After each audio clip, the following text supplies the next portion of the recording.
Amen. Minsan pa po, palakpakan po natin ang ating Panginoon. Ngayon, palakpak na para kay Jesus po ngayong umagang ito. Amen. Praise the Lord. Good morning, good afternoon, good evening po sa bawat isa na nandirito ngayon. Naniniwala po ako na tayo po ay handa na. The Lord already prepared our hearts sa pamamagitan po ng ating pagbibigay ng papuri at pasasalamat sa Kanya ngayong araw na ito. And naniniwala po ako na handa na itong pusong ito para maging sisidlan ng Kanyang banal na salita. Wala pong problema pagdating sa Word of God. Dahil ang Word of God, hindi po ito nagbabago. Heaven and earth will pass away, but my Word will never pass away. The Word of God is flawless, sabi ng Book of Psalm. Kaya nga po, walang problema sa Word of God. Ang issue na lang dito ay yung puso ng isang tao.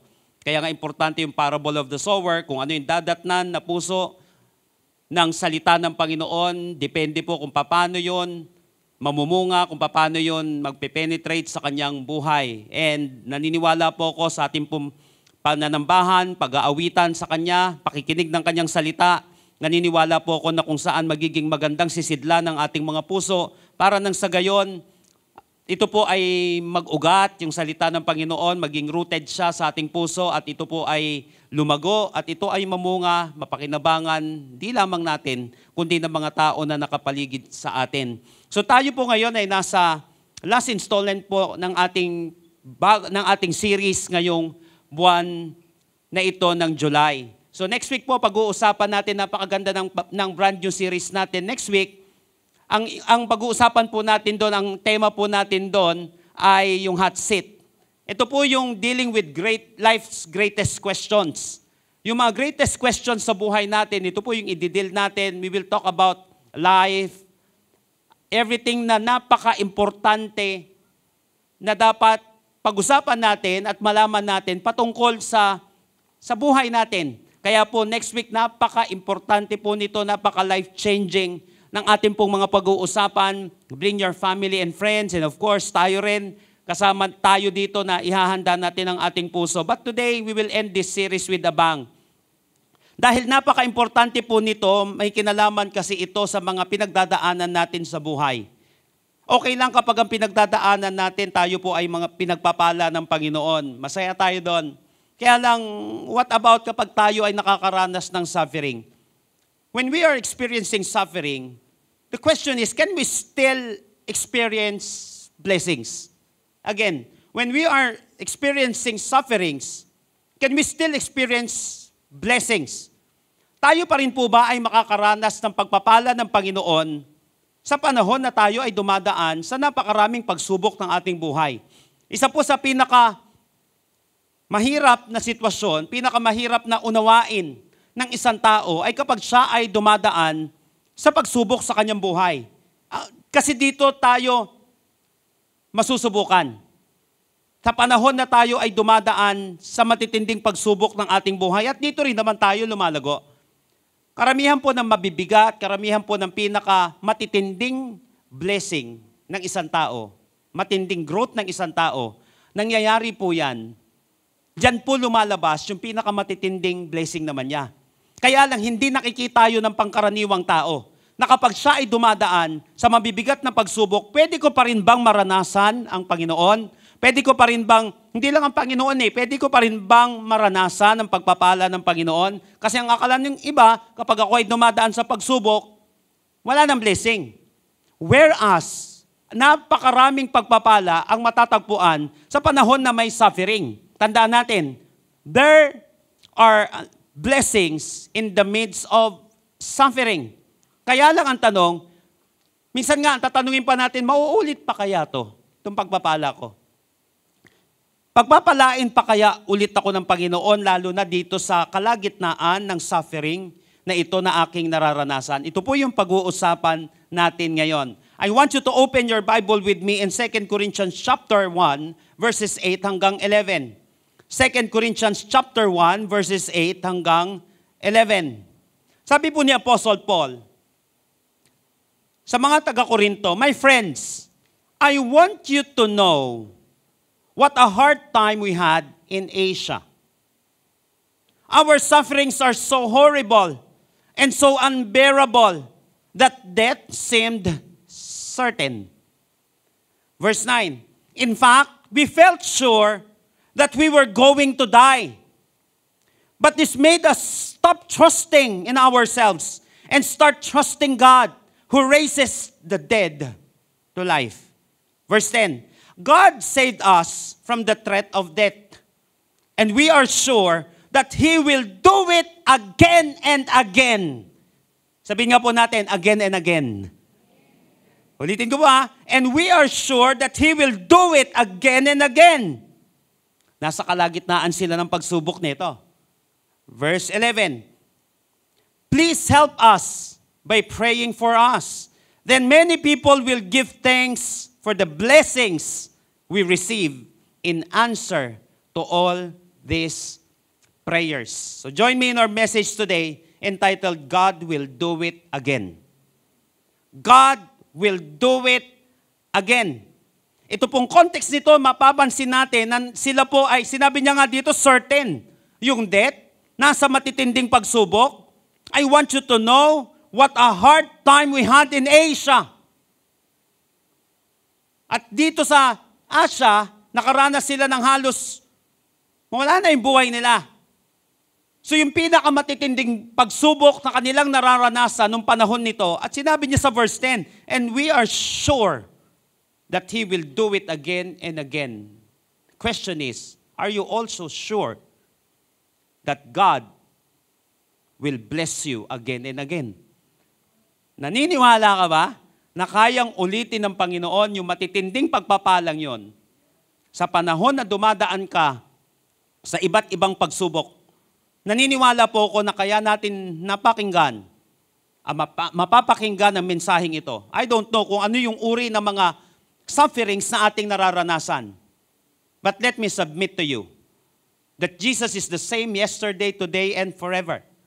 Yung Diyos na nagpala sa kanila nung Old Testament, yung Diyos na nagpala sa kanila during the church age, nung panahon na ito nila Apostle Paul, yung Diyos na nagpala sa ibang mga tao in the past, ay siya pa rin Diyos na kaya magpala sa atin ngayon at hindi lang kaya magpala, kayang ulit-ulitin yung mga blessings na yon.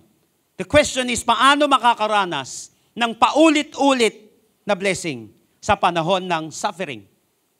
Paano makakaranas ng paulit-ulit na blessing sa panahon ng suffering?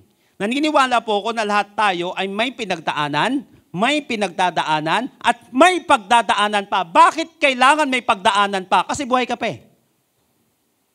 Ang mga taong hindi na humihinga, marahil wala nang pagdadaanan yan. Dito sa mundong ito. Wala na. Wala na yung journey yon pagdating sa buhay. But the question is, makakaranas pa ba tayo ng paulit-ulit na blessing sa panahon ng suffering? Yes. Kaya lang ang tanong, paano? Yun ang $1,000,000 question ngayon. Naniniwala ako, sa pinagdadaanan mo ngayon at pagdadaanan mo bukas, pwede ka pa rin makaranas ng matitinding blessing sa kalagitnaan ng suffering. Sino na po sa inyo ang ready na matuto at mabago ngayong araw na ito? Magsabi po na malakas na amen. Number 1, verse 8.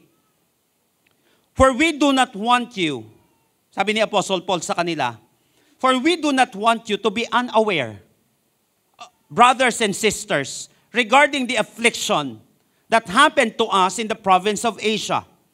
That we were burdened excessively. Napansin niyo po yun? That we were burdened excessively beyond our strength. So that we despaired even of living. Paano makakaranas ng paulit-ulit na blessing sa panahon ng suffering? Ano gagawin mo? Number 1, recognize the problem. You have to recognize the problem. In fact, the first step in solving problem is to recognize you have one. Paano ko kaya resolbahin yung mga problema ko sa buhay? Recognize mo muna talaga na may problema ka. You have to recognize the problem. Kaya sinabi dito ni Apostle Paul, for we do not want you to be unaware. We do not want you to be unaware. Alam niyo po, ayaw ng salita ng Panginoon, ayaw ng Diyos, na kung saan dinideny natin yung mga pinagdadaanan natin sa buhay. Gusto ng Panginoon na re-recognize natin ito. Bakit? Kapag na-recognize mo ito at kumilos ang Panginoon, tiyak yan, marirecognize mo na siya ang kumilos kasi nagkaroon ka ng pagsubok.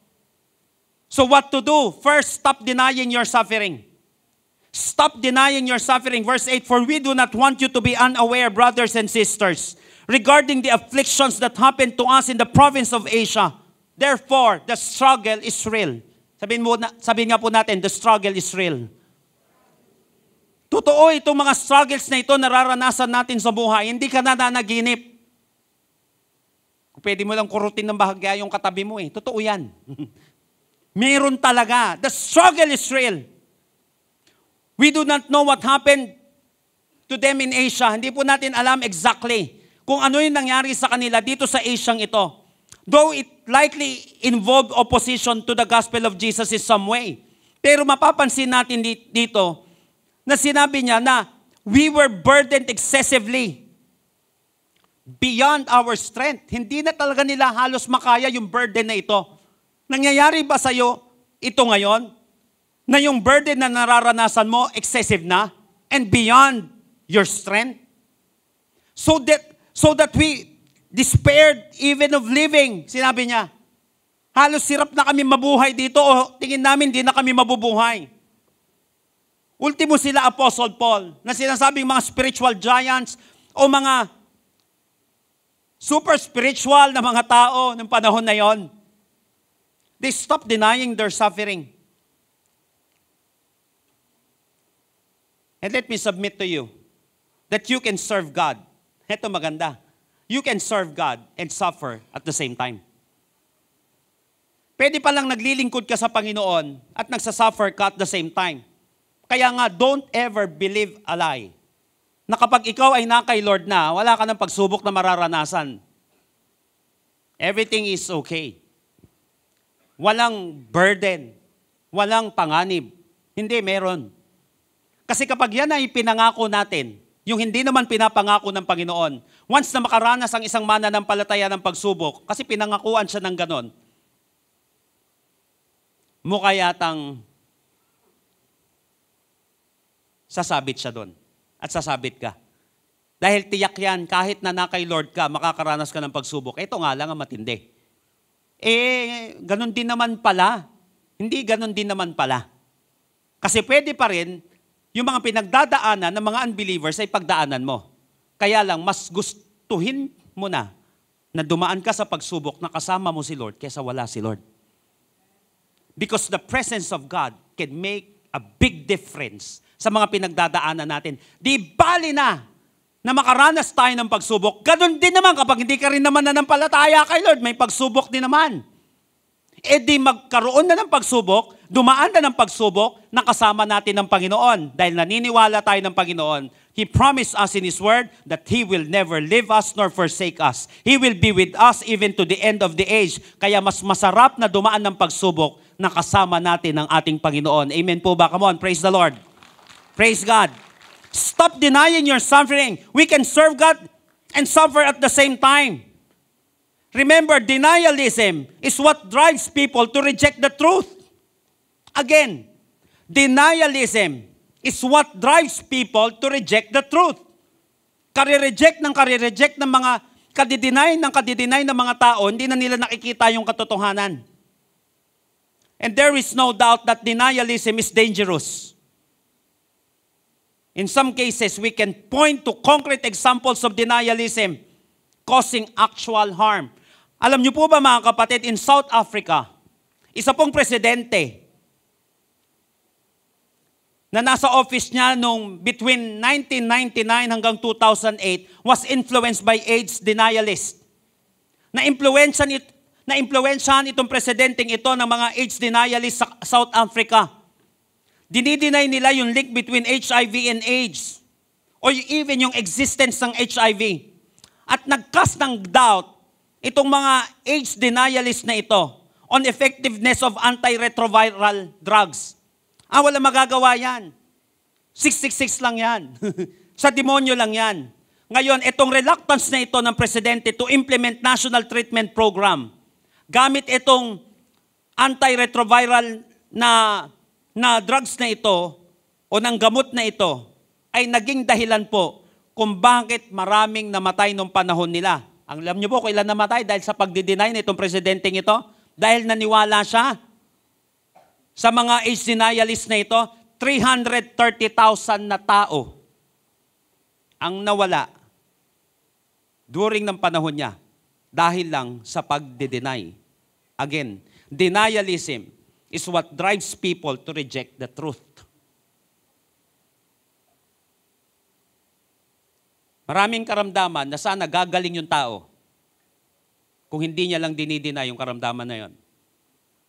Marami sana gaganda ang buhay kung hindi niya lang dininay na pangit yung buhay niya. Because success begins when you get mad at your failure. Kapag nagsawa ka na sa failure na yan, kapag nagsawa ka na sa bagay na yan, dun ka na mag-uumpisang magtagumpay. So stop denying your suffering. One of the most powerful self-sabotaging behaviors, listen to this, is denial. Again, one of the most powerful self-sabotaging behaviors is self-denial. Sinasabotage mo yung tagumpay mo. Sinasabotage mo, kapatid, yung mga pagpapala na meron ka sana. Kung i-deny natin ang i-deny, yung ating mga pinagdadaanan. The more na dinideny mo ang katotohanan, ay patuloy kang mamumuhay sa kasinungalingan. Ulitin ko po. The more na dinideny mo ang katotohanan, the more na patuloy kang mamumuhay sa kasinungalingan. Kasi nga, itong denialism na ito ang nagdadrive sa tao para i-reject ang katotohanan. Stop denying your suffering. Second, acknowledge that everyone experiencing suffering. Para mak-recognize mo yung problem, stop denying yung suffering and acknowledge that everyone is experiencing suffering. Verse 8, kung mapapansin niyo po yung verse 8, tingnan niyo po, my friends, I want you to know that what a hard time we had in Asia. Our sufferings were so horrible and so unbearable that death seemed uncertain. 9, in fact, we felt sure that we were going to die. Napansin niyo po mga kapatid, we.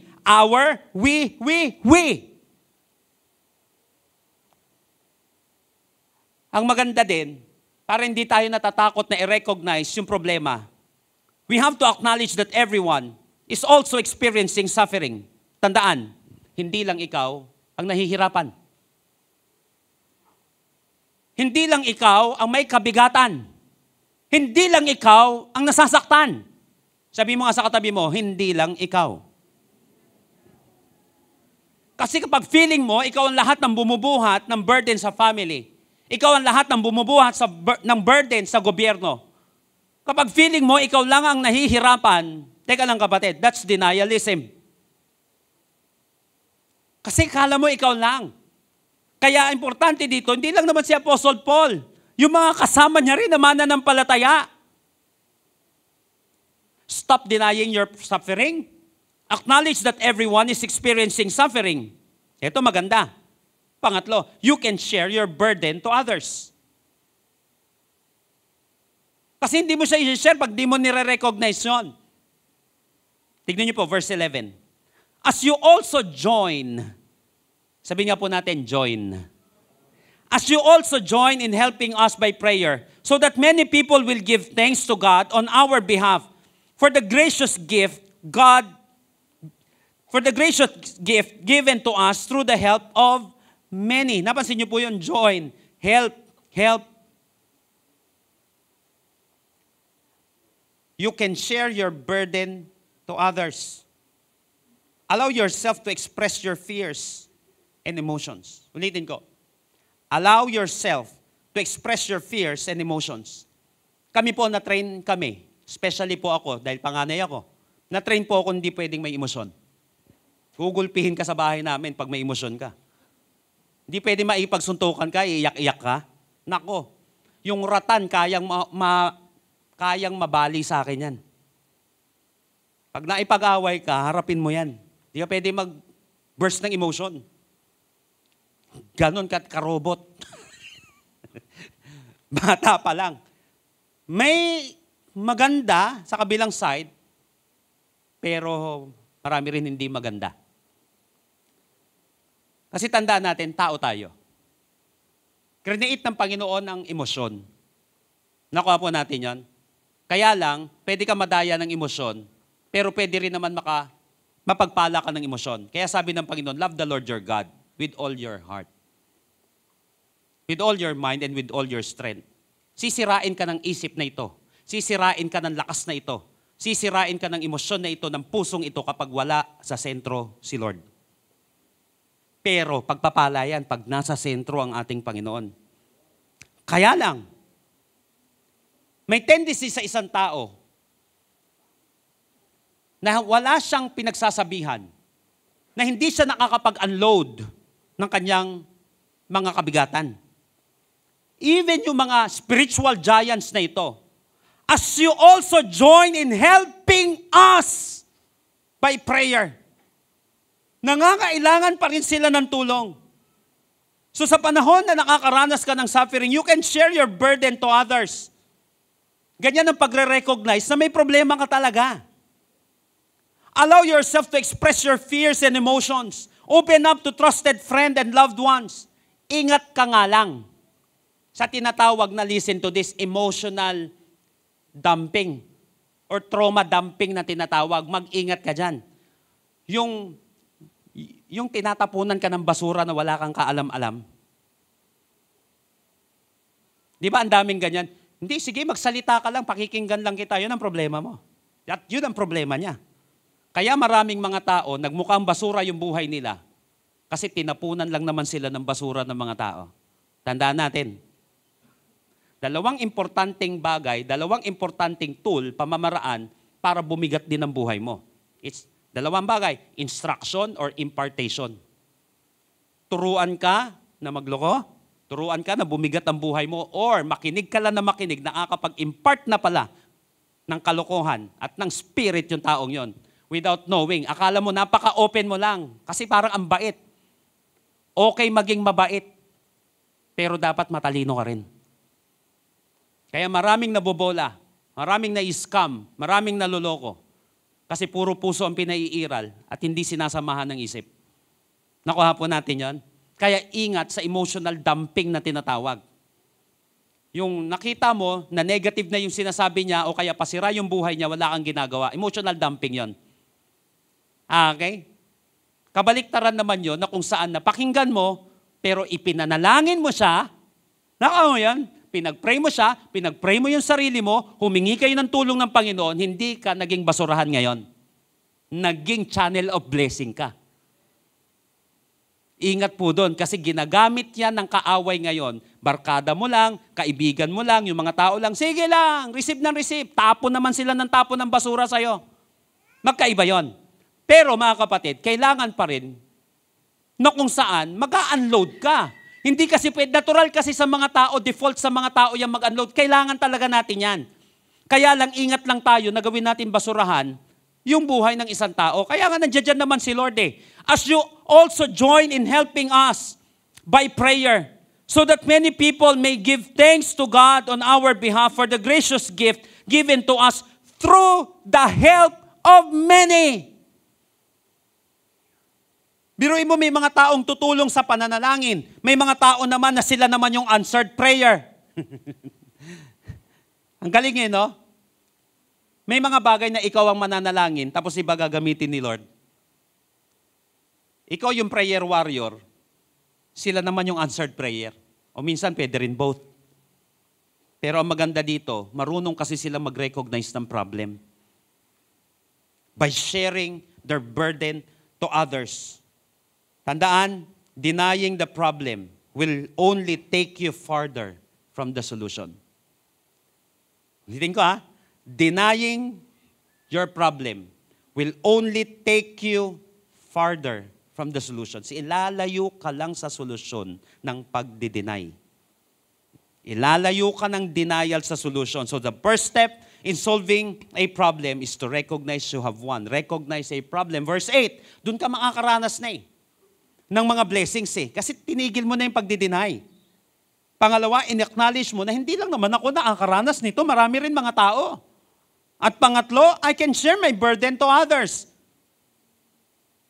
Pwede ko itong i-share sa mga Tao na kung saan pwede kong pagkatiwalaan. Na kung saan marunong din namang bumitbit.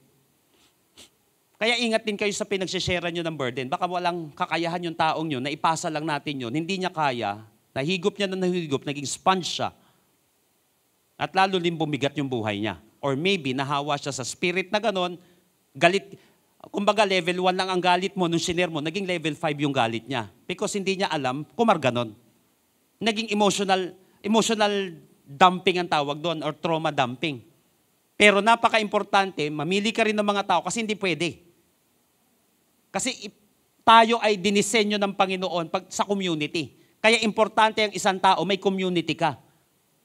Di ba nabasa nyo na po yung purpose-driven life? We were created for community. Hindi pwedeng wala. Ganun nakadesign yung buhay ng tao. So recognize the problem. Pangalawa, verse 9. Paano makakaranas ng paulit-ulit na blessing sa panahon ng suffering? Verse 9. In fact, we felt sure. Eto maganda. In fact, we felt sure that we were going to die. But this made us stop trusting in ourselves and start trusting God who raises the dead to life. Paano makakaulit ng blessing sa kalagitnaan ng suffering? Number 2, napaka-importante nito, realize the purpose. Sabi nga po natin, purpose. Kinakailangan ma-realize natin yung kadahilanan sa ating mga pinagdadaanan. Una, i-recognize mo na may problema ka. Ngayon, na-recognize mo na may problema ka. Susunod na gagawin mo. Kailangan ma-realize mo ano yung dahilan kung bakit inalaw ng Panginoon itong problemang ito sa aking buhay. Ika nga ni Aristotle, everything that happens to you has a reason. Everything that happens to you has a reason. Yung mga nangyayari sa atin, sa ating buhay, ay may kadahilanan. Naalala ko po, last week yata yun, last week, nag-preach po ako sa isang conference dyan sa Maykawayan, Bulacan, sa Maykawayan Stadium. At may share po ako sa kanila doon pagdating sa mission natin. Engagement pagdating sa mission, engagement pagdating sa paglilingkod sa ating Panginoon. So may share ako sa kanilang passage, sa kanila na passage na kung saan yung bata na bulag siya mula sa kanyang kapanganakan. So sinabi ng mga disciples ni Jesus Christ, Teacher, Rabbi, ito bang batang ito, kaya siya bulag kasi makasalanan ng kanyang mga magulang? Kasi nakadikit lagi ang kamalasan o ang pagsubok o ang karamdaman sa kasalanan. Nakuha po natin, totoo naman yon. Na maraming nangyayari sa isang tao, siya naman talaga may dahilan. O kaya, kasalanan ng magulang niya. Kaya nangyari dun sa batang yon. Nakuha po natin, pero hindi laging ganon. Sinabi ng Panginoon, hindi. Kaya ganyan yan. Sabi niya ganon, walang problema dun sa magulang. Ang dahilan nito, gustong ng Panginoon na makita yung kanyang miracle sa pamamagitan ng pinagdadaanan ng batang yon. Na kayang gumawa ng Panginoon ng miracle. There can be miracle when you believe. May miracle siya. So nakuha po natin, tama, everything that happens to you has a reason. Oprah Winfrey once said, I trust that everything happens for a reason. Sabi niya, I trust that everything happens for a reason, even if we are not wise enough to see it. Kahit hindi matalino ang isang tao na makita yon, may dahilan pa rin. Makita mo o hindi mo makita, may reason. Hindi lang may puhunan. May purpose din. Sabi nga po natin, may purpose. Whether makita mo yon o hindi, may purpose. Hindi sana makita mo na lang. Ito maganda ngayon. What are the truth about purpose? Ilang mga katotohanan pagdating sa purpose? 3 bagay. Number 1, purpose is detectable. Ang purpose pala ay pwedeng ma-detect. Whether you like it or not, may reason. Makita mo o hindi, may reason, hindi makita ko na lang. Ang kagandahan, nadidetect pala ang purpose. Verse 9. In fact, we felt sure that we were going to die. Sigurado daw sila, nararamdaman na nila that they were going to die. Ang ganda nitong susunod. But this made us stop trusting in ourselves and start trusting God. Nung naranasan namin ito, ang kagandahan, ito yung naging dahilan para magtiwala kami kay Lord. At huminto rin kami sa pagtitiwala sa aming sarili. But this made us. Ang bihira na, di-detect pala yung purpose. Christina Lauren once said, I knew everything happened for a reason. I just wished the reason would hurry up and make itself known. Alam niya daw that everything happened for a reason, pero ang hiling niya lang, ang wish niya lang, sana mabilis na magpakita sa kanya yung reason na yon. Nakuha po natin, eto naman ang maganda. Kahit wag magpakita sa iyo yung purpose, ikaw na lang ang tumingin doon sa purpose. Why? Detectable siya. Na-detect ang purpose. Don't worry. Purpose can be discovered or identified. You can identify or you can discover the purpose of your suffering. You can identify the purpose ng mga pinagdadaanan mo. Kasi once hindi mo naunawaan ang purpose, maninisi na lang tayo ng mga tao. Sisisihin natin ang sarili natin. Katulad ko po dati, lumalaki ako na kung saan puro sisi sa magulang ang ginagawa ko. Bakit kami mahirap? Bakit wala akong pantuition? Bakit hindi ako katulad ng mga kaklase ko? Bakit yung mga magulang ko ay hindi katulad ng mga magulang nila na may pasusuporta sa mga anak? Lalo na, buti sana kung totally super hirap lang nasa paligid ko eh. Oo, may mga kasama talaga kami, class D talaga, pero mabuhay ka sa Don Antonio Heights. Hello. Ang daming mayayaman doon, pero ang daming super hirap din doon. Kaya alam, minsan yung makita mo yung mga taong ganun, parang ang layo naman. Araw-araw maniwala ka, sasampalin ka ng kahirapan doon. Makita mo, may sasakyan sila, may bahay sila, umaapaw ang pagpapala nila, ang pagkain nila, samantalang wala kami. Makita mo araw-araw, pag gumising ka, pag naglakad ka. Pag nakita mo yung mga bahay nila, talaga masasampal ka araw-araw ng kahirapan. Hirap na hirap ka sa buhay. Ganun ang mangyayari. Kaya lang, nung unti-unti na ako nag-grow. Ito din malang mga taong ito, listen to this. Hindi pala lahat sila lumaki ng mayaman. Nasa buong mundo pala, ang karamihan dyan, self-made millionaire. Kaya lang nagkaganyan yan kasi nagsumikap sila. Galing din sila sa matinding kahirapan. Itong mga itaong ito. Nakuha po natin yon at doon ko na inalam. Lord, why did you allow na dumaan ako dito sa suffering na ito sa ganitong uri ng pamilya? Yun pala, marami din mga tao, balang araw, marami din mga tao dumadaan sa pinagdadaanan ko bilang kabataan. Na kapag ako nagtagumpay dito sa sitwasyon na ito, my test today will become a testimony tomorrow. Matuturuan ko itong mga taong ito kung ano ang gagawin at masasabi ko sa kanila na mabuti ang Panginoon, kayang kumilos ang Panginoon sa iyong mga pinagdadaanan. Kapatid, may purpose ang pinagdadaanan mo. Gusto ng Panginoon maging pagpapala ka dyan. Amen po ba? Come on. Purihin natin ang ating Panginoon. Purpose is detectable. Someone said, definiteness of purpose is the starting point of all achievement. Definiteness of purpose is the starting point of all achievement. Nung makita ko na may dahilan itong pinagdadaanan ko, of course, may mga pagsubok na dadaan, pero alam mo yon, may motivation ka na. Lord, please bless me naman.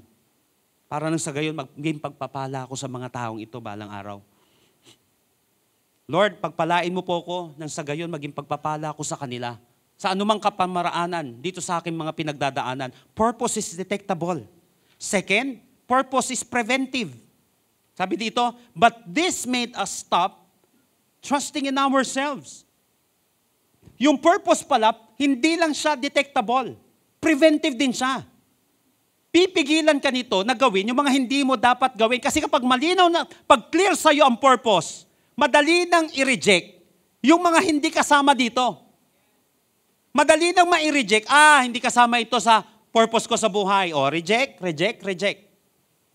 Di ba sa paggawa po mga kapatid sa goal setting, ilagay mo lahat doon yung goals mo. Yung gusto mo mangyari sa buhay mo, lista mo. Gusto mo, 100 ang lagay mo dyan eh.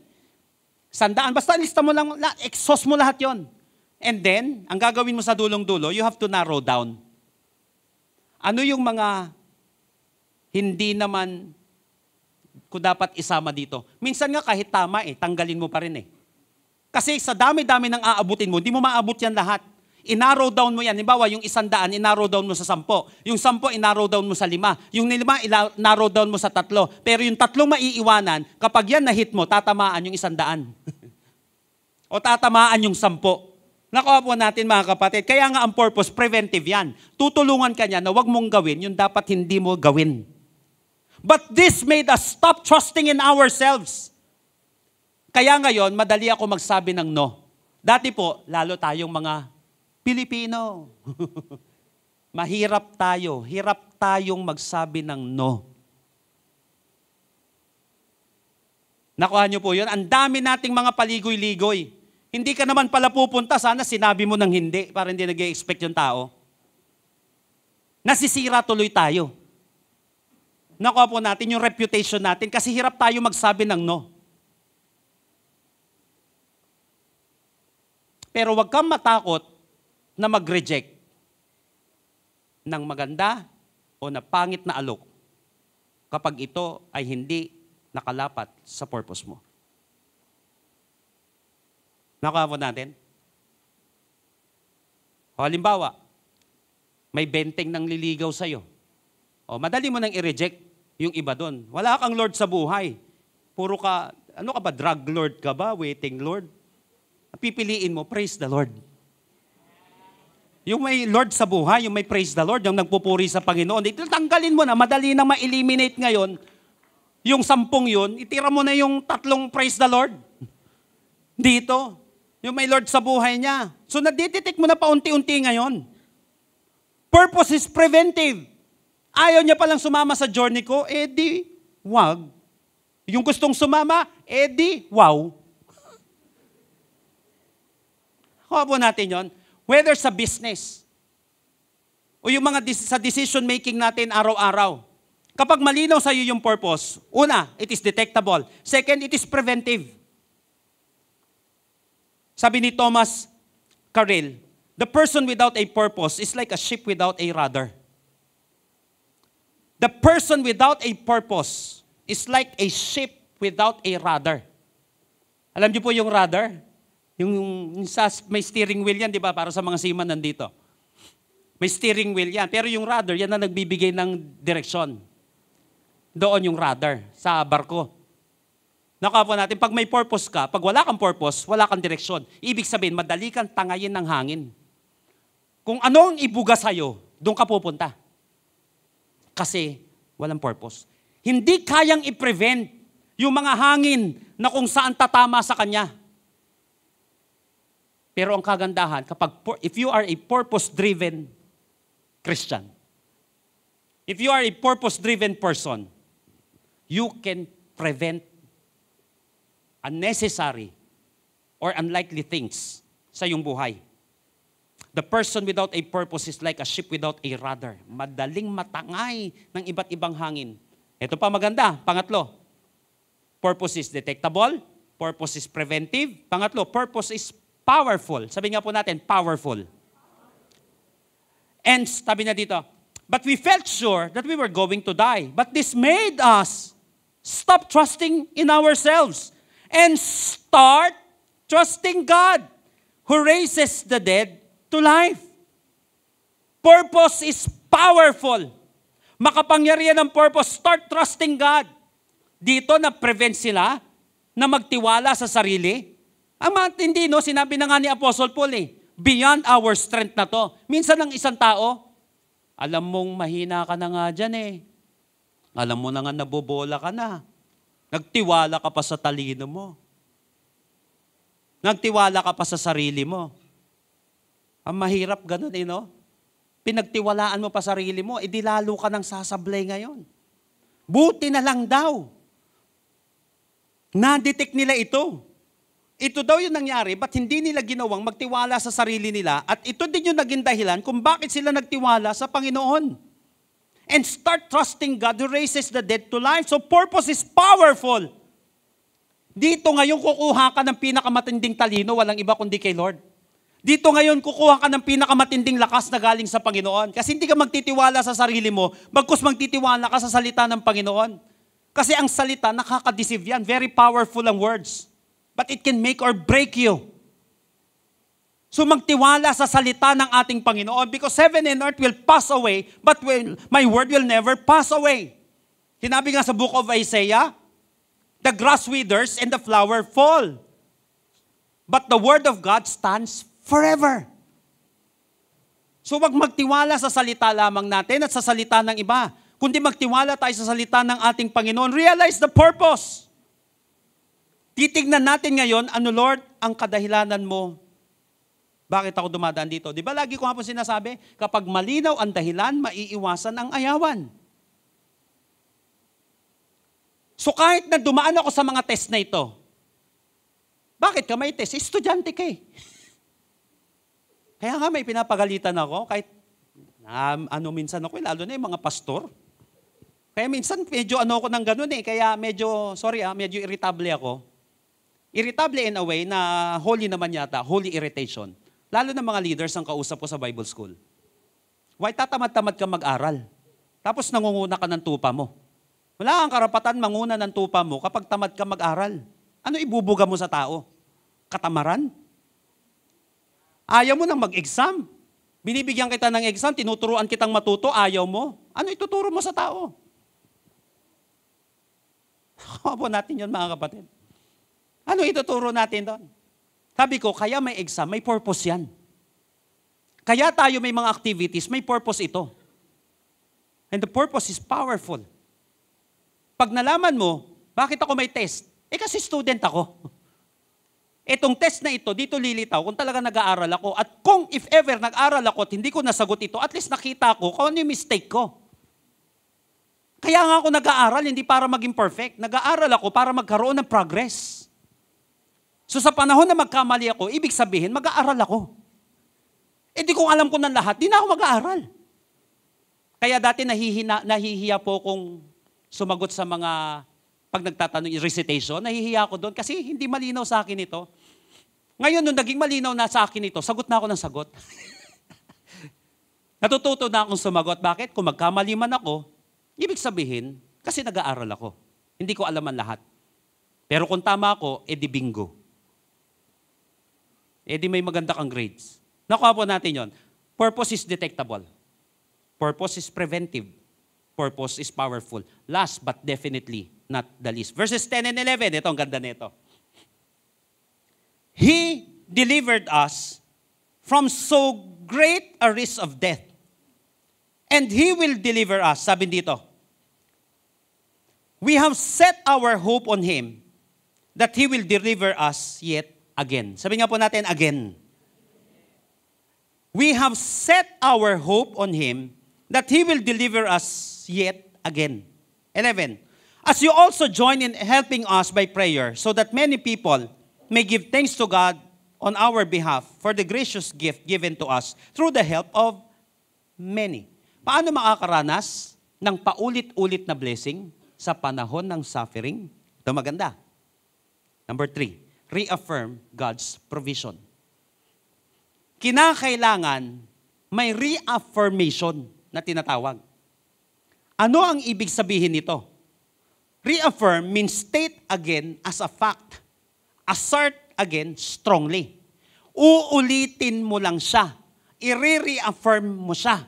Paulit-ulit mong sasabihin na si Lord nagpo-provide.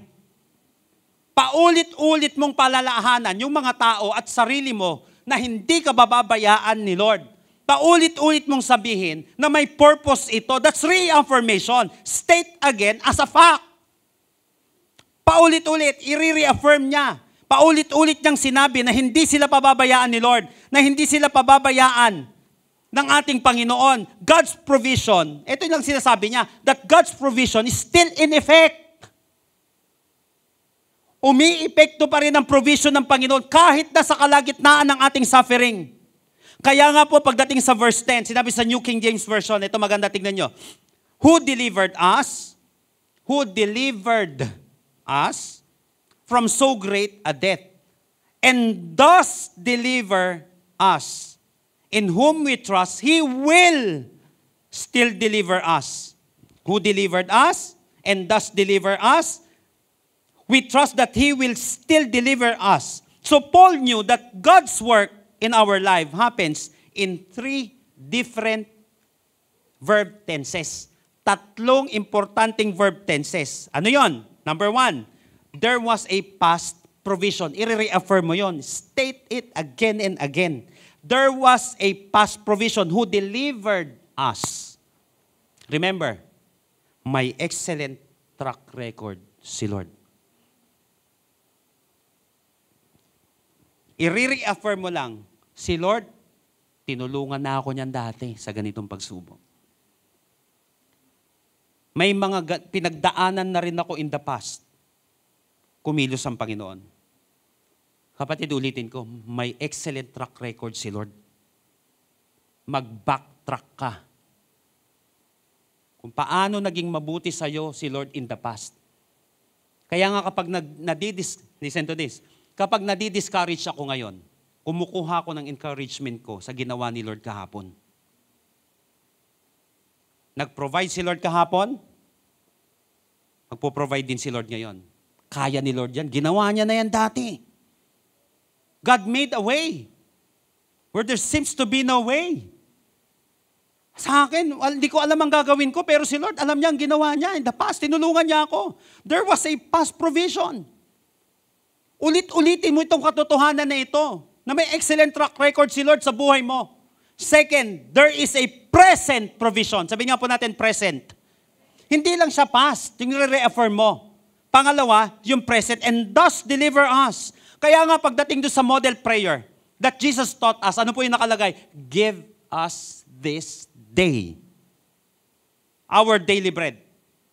Kaya nga importante rin po yun mga kapatid na si Lord hindi lang siya nagpo-provide in the past ng protection, ng provision. Si Lord din ay nagpo-provide sa panahon natin ngayon. Give us this day our daily bread. Sino po sa inyo kanina? Yan ang panalangin mo. Lord, give us this day our daily bread. Yung daily bread na yun, yung pangangailangan niya, yung need niya para mabuhay. Kaya nga kalooban ng Panginoon na ipagkaloob niya ang kailangan mo ngayon. Kailangan mo . Alam ni Lord yan. At kung sakali man na kung saan,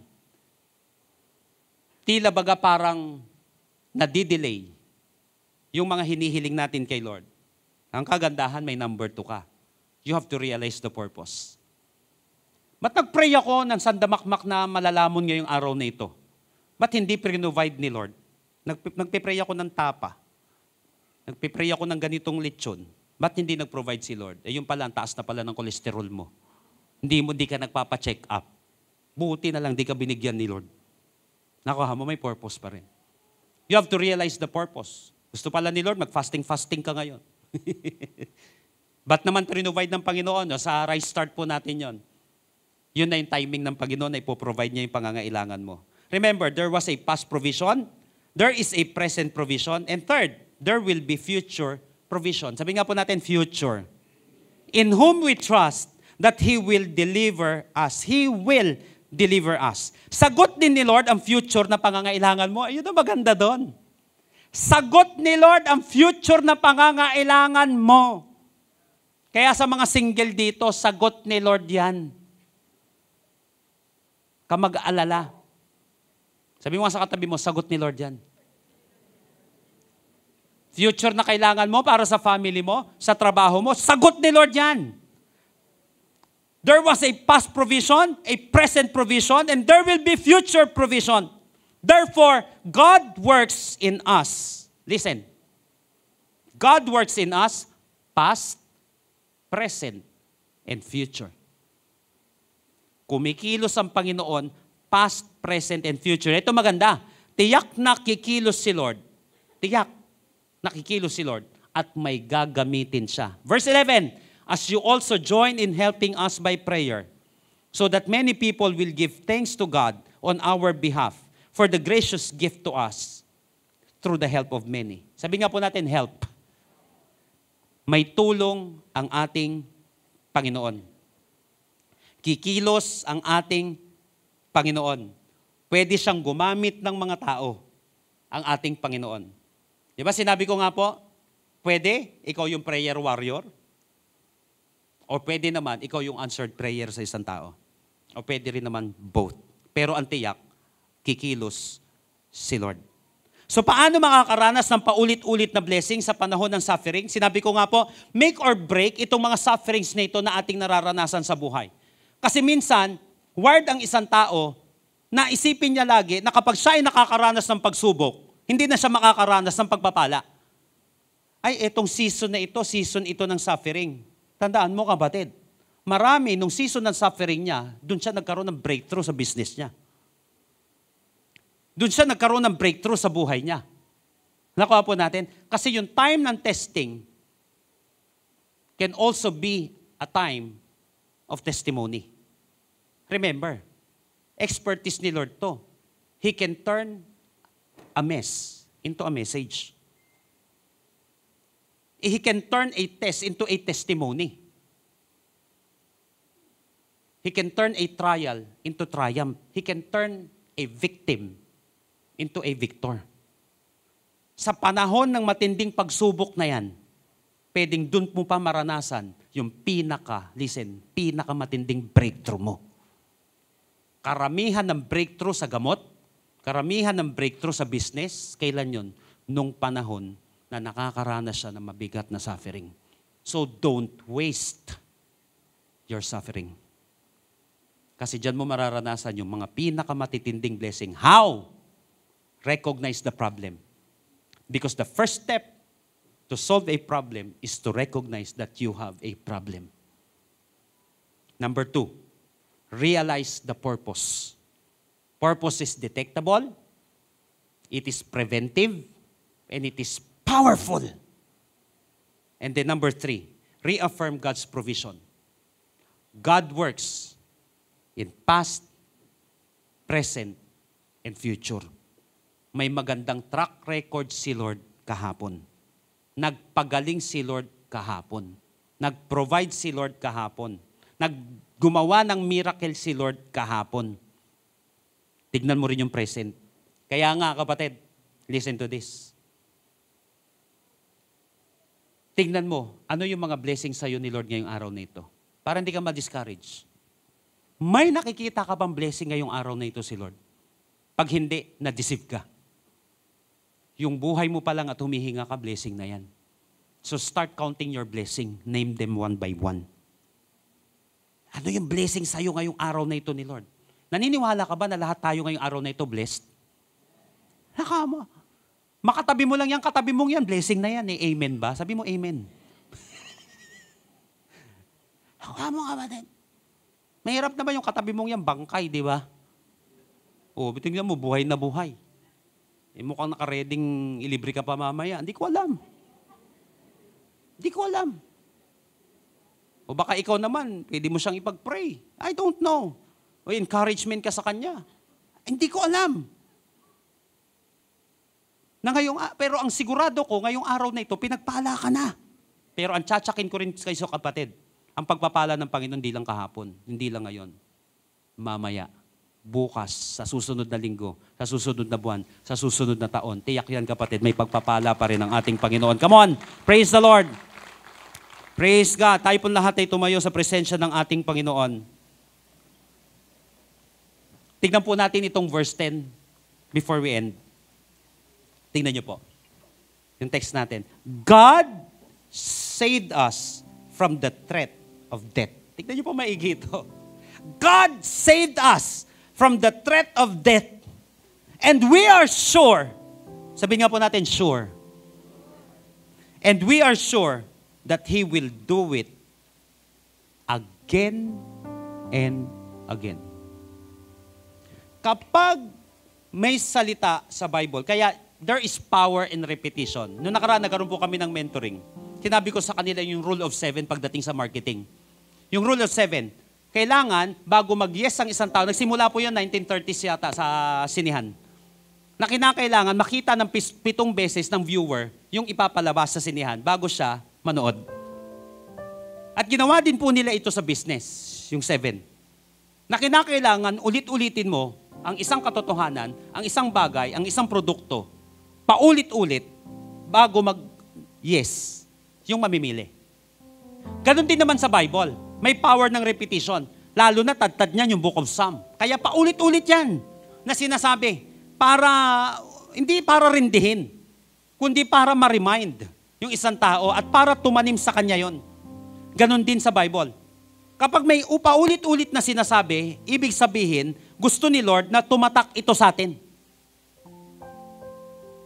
Rejoice in the Lord always. I say it again, rejoice. Yung context ng Philippians, nasa kulungan si Apostle Paul. Pero tad-tad ng rejoicing. So ibig sabihin, kahit may pagsubok ka, pwede kang magkaroon ng kagalakan. But dapat in the Lord. Pero eto, God saved us from the threat of death. And we are sure that He will do it not just again, but again and again. Naniniwala ako the reason why you heard this message today. It's because God wants you to experience His blessing again and again. Pero ito maganda yung verse 10. And God saved us. Therefore, kung nagawa ni Lord na magligtas dati, kaya niya rin gawin ngayon. At sa habang panahon, God saved us from the threat of death, and we are sure that He will do it again and again. Who wants the salvation of the Lord today? Na sinasabi mo, Lord, rescue me. Tulungan mo ako, Panginoon. This is beyond my control. This suffering is beyond my strength. But I believe, Lord, and I'm sure that you can do it again and again.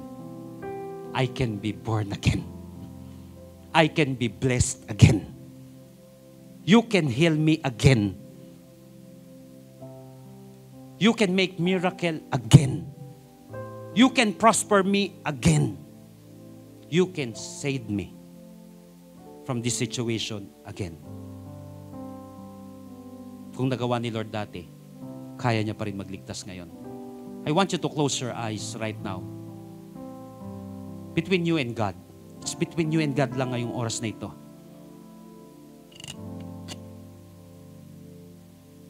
How among you here, you believe that your situation is beyond your strength and your control. But you really want to trust God. Today,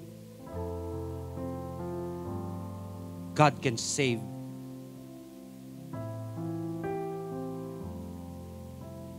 a lost soul again. God can heal a broken life again. God can make a miracle again. But first, kapatid, ask God to save you. Ask Jesus to be the center of your life, not your own self. Not your own emotion. Not your own will. Trust in the Lord with all your heart and lean not on your own understanding. In all your ways, acknowledge Him, and He will make your path straight.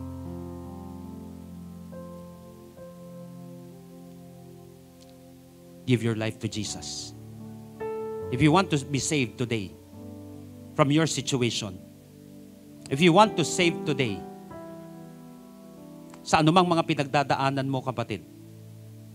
If you believe that God can still save today, I want to challenge you. Give your life to the Lord. The Bible said in John 1:12, yet to those who receive Him, to those who believe in His name, He gave them the right to become children of God. Sino man daw ang tumanggap sa Kanya, manampalataya sa Kanya, bibigyan niya ng karapatan maging anak ng Diyos. And if you confess with your mouth that Jesus is Lord, and God raised Him from the dead, you will be saved. You and your household. Sinabi ng Panginoon. Are you ready? Are you willing to give your life to the Lord today? Do you believe that God can save you today? If you believe, the Bible said, you will receive whatever you ask for in prayer. Matthew 21:22. Do you believe? If you believe today, kapatid, I want to encourage you. I want to challenge you. Lift up your hands at the count of 3. And I believe that after this, mananalangin tayo, we will pray, but I believe that after this, your life will never be the same again. Do you believe? If you believe, lift up your hands. 1, 2, 3. As our hands lifted high, tell to Jesus with all of your heart, soul, mind, and strength. Show Him that you really believe. Tell it to Jesus right now, Lord Jesus, come into my life. I surrender my heart to you. I admit that I'm a sinner. But I believe that you are my Savior. Starting today, be the Lord of my life. Save me. In Jesus' name. Amen. Kapatid, kung ipinanalangin mo yung panalangin ito, don't just believe me. Believe the Word of God. Yet to those who receive Him, to those who believe in His name, He gave them the right to become children of God. Now, if you are already a child of God because you accepted Him as your Lord and Savior, you can now ask God, Our Father, who art in heaven. Meron ka ng kakayahan na lumapit sa Kanya na Ama ko. Ama namin sa langit, tulungan mo ako. Ikaw at ang Panginoon ngayong oras na ito, kapatid. Humiling ka sa tatay mo sa langit. Ask God. I will give you 30 seconds to 1 minute. Ask God today. Ask God. God can bless you again and again. Start asking God now. Don't waste this opportunity. Ask the Lord. 30 seconds to 1 minute. Just ask God. The Lord is moving in this place right now, hearing your prayer. God honors faith. If you believe, do you believe that God will provide? That God answers prayers? That God has a reason for everything? He has a purpose in your life. You're not a junk. Hindi ka basura, kapatid. May purpose sa'yo si Lord.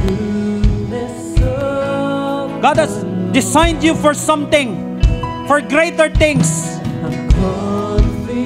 Mahal ka ng Panginoon. Gusto ni Lord magkaroon ng direksyon yung buhay na yan. Let Jesus move in your life. Let Him be the center of your life. Be confident with your Lord, with your Savior today, that He will never leave you, that He will never forsake you. That Jesus is the same yesterday, today, and forever. And you can be sure that He will do it again and again. He will do it again and again. Be confident that God can still heal today. God can still mend a broken heart. God can still answer prayer. I believe in my heart that somebody in this place right now are being healed. The Lord is giving you vision right now. The Lord is providing strength for every weak person today. God is mending broken hearts. The Lord is giving you joy. Rejoice in the Lord. Oh Lord, remember the goodness of the Lord in your past. Declare the blessing of the Lord in your present and future. Lapit sa Panginoon ngayong araw na ito. Lumapit ka sa Panginoon. Oh Lord, come on, I want you to declare it right now. Oh Lord, He is the God of my present, my future. The Lord will never leave you. Oh Lord, oh Jesus, bless your people today. Just come to Jesus, believe Him. The Lord is pouring out His blessing. Healing is flowing right now. The miracle of the Lord is here. The joy of the Lord is your strength. Hallelujah. Oh Lord. Oh Jesus. That I will see the goodness of the Lord. Oh Jesus. I'm confident as seasons change, your faithfulness remains. For the last time, come on. I believe Declare it. That you will see the goodness of the Lord. the goodness Taste and see that the Lord is good. I'm confident. confident as seasons change, Your faithfulness remains.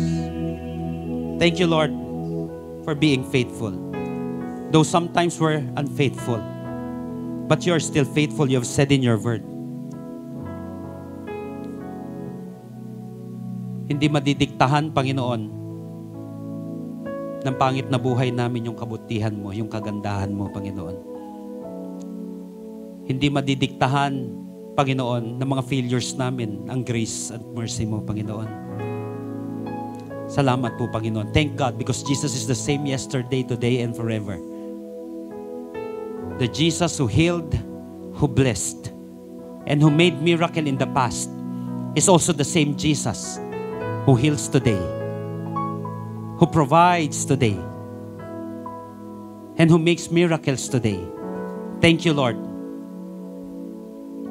because you are unchanging. Salamat po, Panginoon, sa kagalakan. Salamat sa mga answered prayers, Lord. And we declare, and we are sure that you can bless us again and again.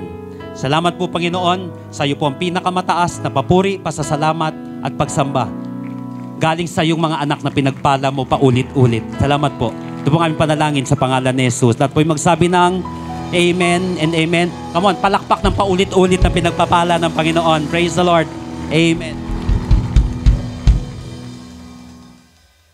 Amen. Sa muli po, palakpakan po natin ang ating Panginoon. Really that we are blessed. Amen. Naniniwala po ko na tayo po ngayon ay nakapakinig na napakagandang salita ng ating Panginoon to inform us, to educate us, and to transform us to His glory and to His will. Kaya naniniwala po ko lahat po tayo ay lalabas sa lugar na to ng matindi ang pagpapala. At naniniwala rin po ako na tayo ay pinagpala na ng ating Panginoon. Nabuhay pa ho tayo. We have this kind of life. However, that we experience different kind of struggle, bagyo man ng mga nakaraang mga araw at linggo. Hindi ko po alam ang inyong mga sitwasyon before, but I believe that grace, the mighty hand of God, ay nasa ating mga buhay to protect us, to bless us more. Amen? At tayo po ngayon ay dadako sa pagbibigay po sa ating Panginoon, pagbabalik po ng tithes to give our offering to God. And before that, Basahin ko po sa inyo in 2 Corinthians chapter 9, verse 6 to 8. Habang nagpe-prepare po kayo ng inyong tithes, dyan po sa mga envelope po sa inyong kinakaupuan, write your name, yan po, ilagay nyo po yung inyong tithes, inyong offering. And habang ginagawa po yan, I'm reading this passage po sa inyo. In 2 Corinthians chapter 9, verse 6 to 8. Remember this, whoever sows sparingly will also reap sparingly, and whoever sows generously will also reap generously. Each of you should give what you have decided in your heart to give, not reluctantly or under compulsion, for God loves a cheerful giver. In verse 8, sabi ng Panginoon dito, and God is able to bless you abundantly, so that in all things, in all times, have all that you have need, you will abound in every good works. Habang kanina po, nakikinig po ako ng Word of God sa mensahe ng ating Panginoon. Bless na po tayo ng Panginoon at defend from us again and again.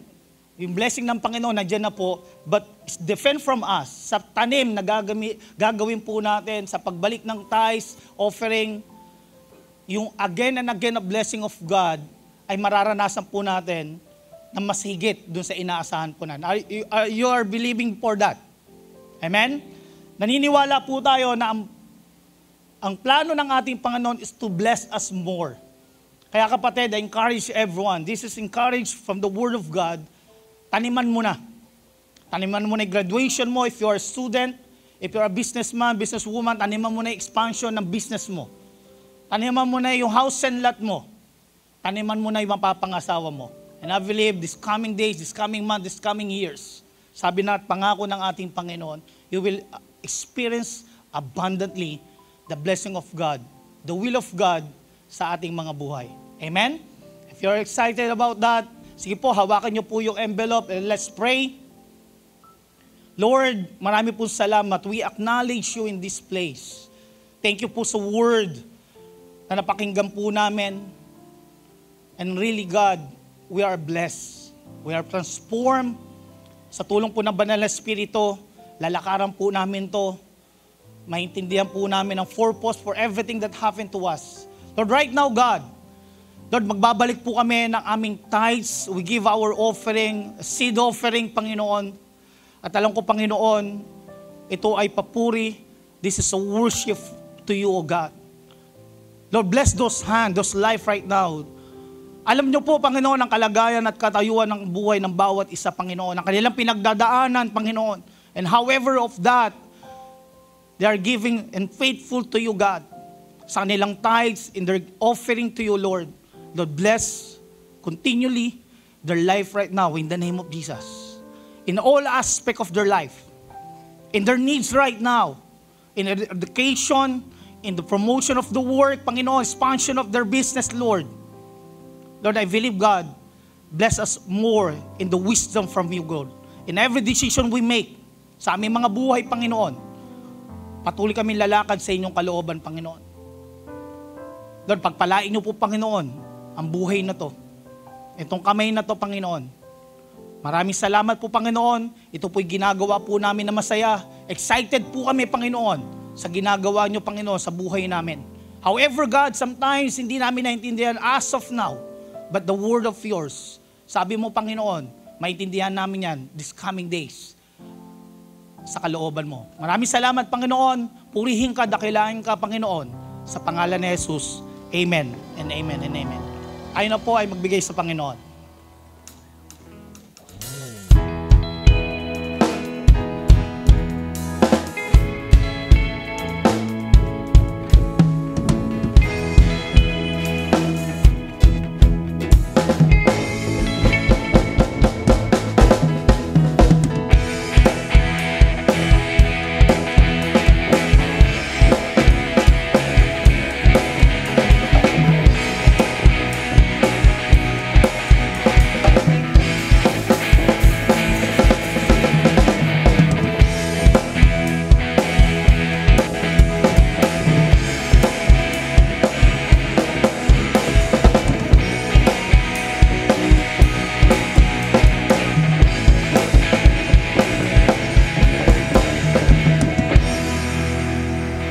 Good day, amazing people of God. Get ready because Ignite is happening on July 29.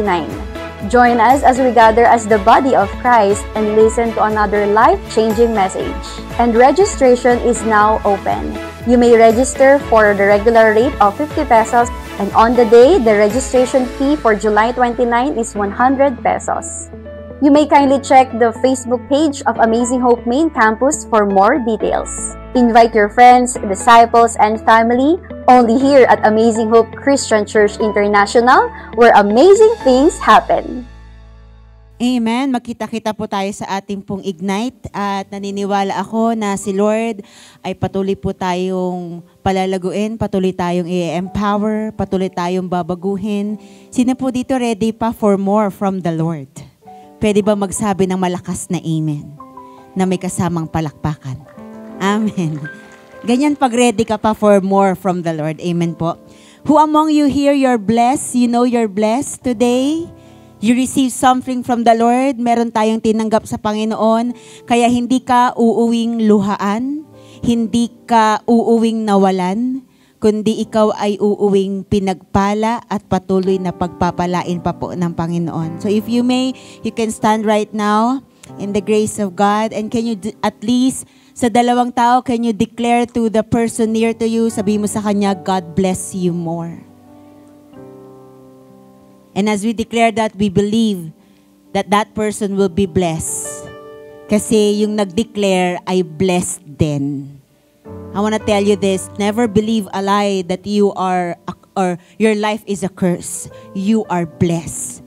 God is blessing you and will continue to bless you. Kayang gawin ni Lord, nagawa ng Panginoon at kaya niyang gawin ulit. Amen po ba? Once again, can we close our eyes?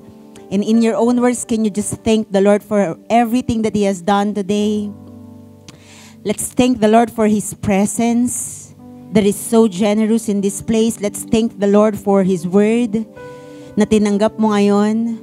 Pasalamatan mo si Lord because ngayong araw na ito ay hindi lang ikaw kakain physically, pero ang iyong kaluluwa ay kumain ngayon, na-nourish ngayon, oras na ito.